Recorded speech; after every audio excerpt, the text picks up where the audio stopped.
नमस्कार दोस्तों, आपका एक बार फिर से वीआईपी ऑनलाइन स्कूल में स्वागत है। आज हम इस वीडियो में हिंदी व्याकरण की कक्षा तीसरी, चौथी और पांचवी के हर एक डाउट को क्लियर करेंगे शुरुआत से। ठीक है, अब ये वीडियो रेगुलर और सीरीज वाइज आपके पास पहुंचेगी। तो अगर आप हमारे चैनल पर पहली बार आए हैं तो इसे सब्सक्राइब करें। अगर आपको वीडियो अच्छी लगे लास्ट तक देखें तो इसे लाइक करें, शेयर करें और कमेंट करें। ठीक है दोस्तों, तो शुरू करते हैं कि जब हिंदी व्याकरण की बात आती है तो उसका शुरुआती टॉपिक आपको पता है क्या होता है? भाषा। ठीक है, हम हिंदी व्याकरण की शुरुआत ही भाषा से करते हैं कि भाषा होती क्या है। ठीक है, तो हम आज भाषा किसे कहते हैं इस टॉपिक पर ध्यान देंगे। हमें ध्वनि की आवश्यकता होती है और प्रत्येक प्राणी है वो अपनी ध्वनि से ही किसी को अपने विचार बता सकता है या अपनी बातों को किसी के सामने व्यक्त कर सकता है। ठीक है, तो अब इसने कहा कि ध्वनियां ही विचारों को व्यक्त करने का एकमात्र साधन है। ठीक है, ये चीजें भी ध्यान रखनी है। और ध्वनि क्या है? भाषा की सबसे मूल इकाई है। मूल का मतलब है शुरुआत की इकाई, यानी शुरुआत भाषा की ध्वनि से ही होती है। ठीक है, तो यानी कि बिना ध्वनि की भाषा का हम यूज नहीं कर सकते। तो यहाँ पर सिंपली आपको डेफिनेशन देखते हैं कि भाषा क्या होती है। तो आइए देखते हैं भाषा किसे कहते हैं। ठीक है, तो भाषा सिंपली वह साधन होता है, भाषा वह साधन है जो अपने या दूसरों के विचारों को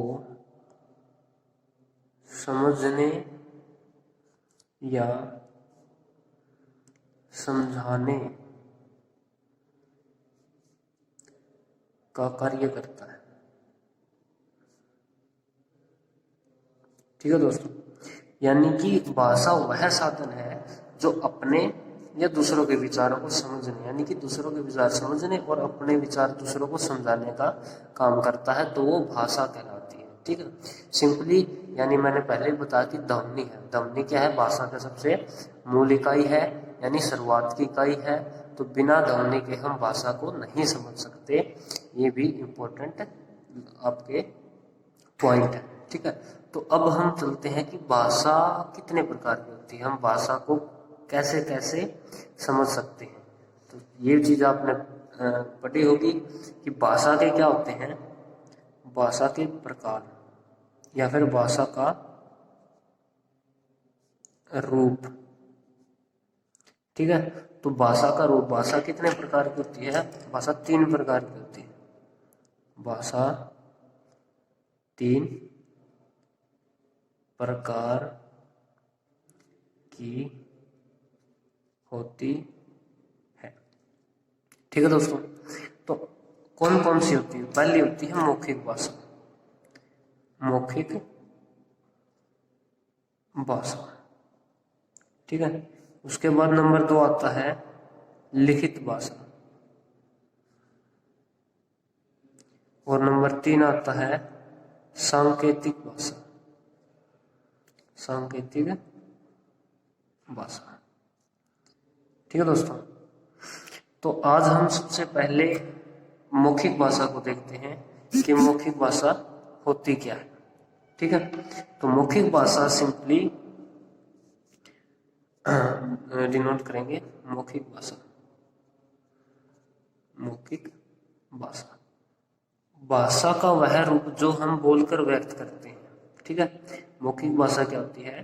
भाषा का वह रूप जो हम बोलकर प्रकट करते हैं। ठीक है दोस्तों, बोलकर प्रकट करते हैं उसे क्या कहते हैं? मौखिक भाषा।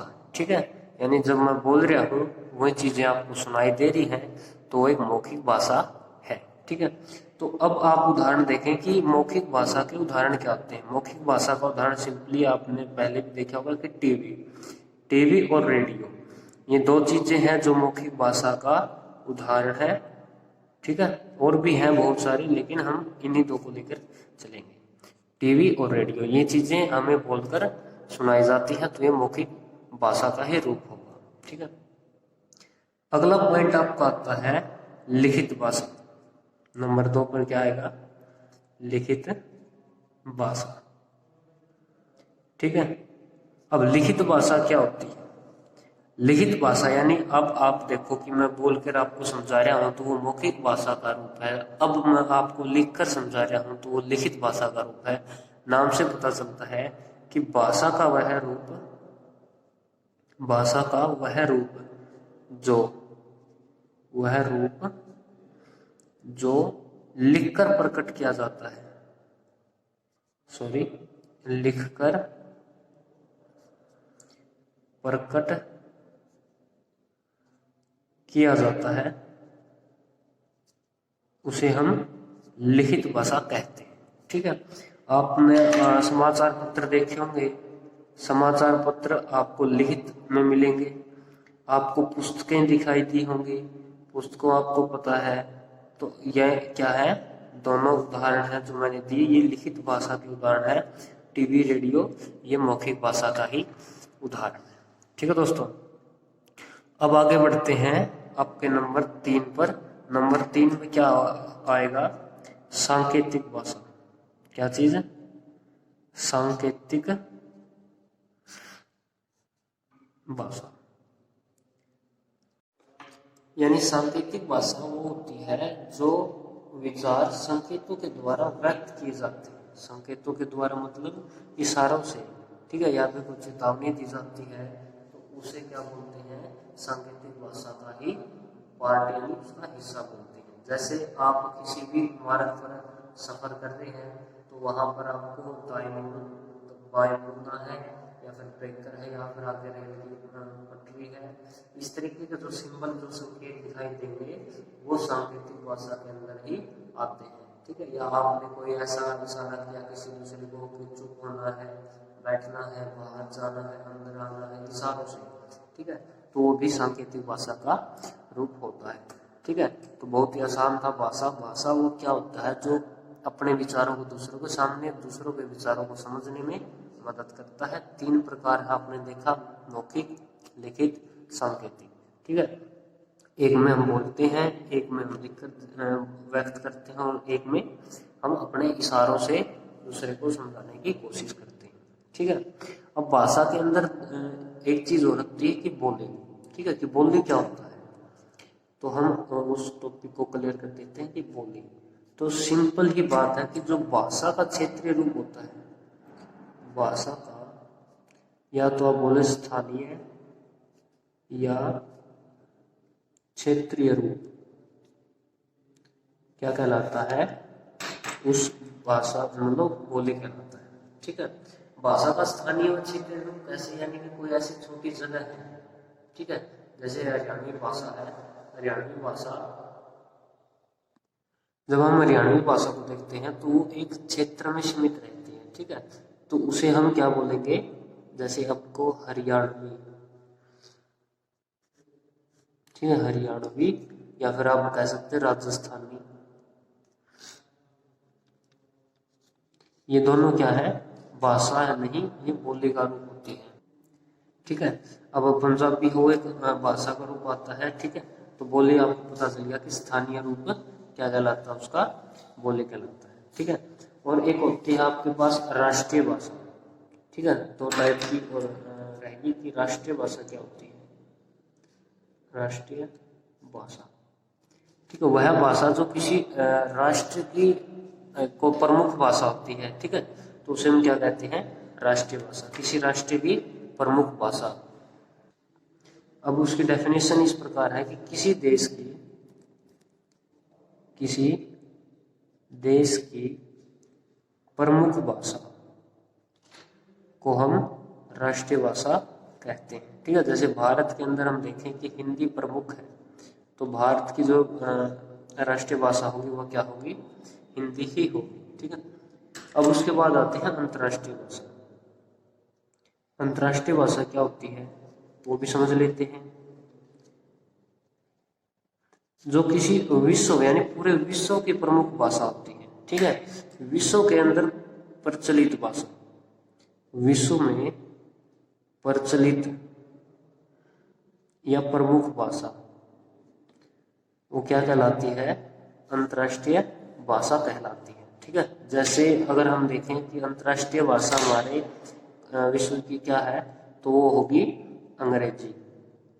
इंग्लिश हमारी क्या है? इंटरनेशनल लैंग्वेज यानी कि अंतर्राष्ट्रीय भाषा है। ठीक है, तो छोटी छोटी डेफिनेशन जैसे बोली क्या है, राष्ट्रीय भाषा क्या होती है, किसी देश की प्रमुख भाषा, हमारे यहाँ पर हिंदी है। अंतर्राष्ट्रीय भाषा जो पूरे विश्व में प्रमुख है, प्रचलित है, जो ज़्यादा से ज़्यादा लोग जानते हैं, वो है अंग्रेजी भाषा। ठीक है, तो उसके बाद आपका लास्ट टॉपिक आता है कि लिपि क्या होती है। ठीक है, लास्ट टॉपिक क्या आ गया आपका? लिपि, कि लिपि किसे कहते हैं। अब कोई भी भाषा है, उस भाषा को कैसे लिखा जाता है, तो भाषा के लिखने का ढंग, भाषा के लिखने का जो तरीका है, जो ढंग है, उसे हम लिपि कहते हैं, लिपि कहते हैं। ठीक है, अब आपके पास कोई 3 से ये महत्वपूर्ण टॉपिक है, तो थोड़ा ध्यान से देखें कि जैसे आपको हिंदी भाषा के अंदर लिपि देखनी है, अंग्रेजी भाषा है, उसकी लिपि क्या होगी, उर्दू भाषा, ये कुछ प्रसिद्ध भाषाएं हैं जहां पर आपको इनकी लिपियों का ज्ञान होना जरूरी है। तो हिंदी भाषा के अंदर जो लिपि हुआ है देवनागरी। ठीक है, अंग्रेजी के अंदर जो लिपि है वो होती है रोमन, और उर्दू के अंदर होती है फारसी। ठीक है, तो ये क्या है? ये भाषाएं हैं, और ये इन भाषाओं के लिखने का तरीका है कि किस भाषा को कैसे लिखा जाता है। ठीक है, यानी कि ये इसकी इन भाषाओं की लिपि है।